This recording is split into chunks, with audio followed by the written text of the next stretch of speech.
10 रुपयाचा उसाचा रस प्याला 10 रुपये नाहीत माझ्याकडे. अरे कुठं उचलायला ठेव की.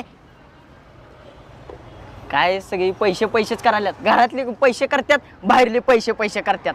काय तो 20 प्याला 1 रुपया नाही लय हे चाल. तू का सारखं उचलायला ठेवते गलास.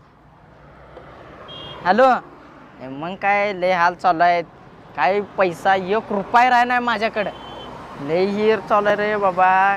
काय सांगू तुला सगळी निस्ता पैसे तू एक का पिडायलास मला. बाबा एक काम कर, त्या उसाच्या रसाच्या आधी तू 10 रुपये दे आणि तुझं बोंबलत बस घरच्या अडचणी. दे 10 रुपयाच्या आधी दे. इधर तुझं 10 रुपयासाठी बिन कामाचं इथं दमवा लागलायस. त्याच्यावर दे गोष्ट डोस आता. हॅलो ठेव फोन तू. म्हातारी गो बाई.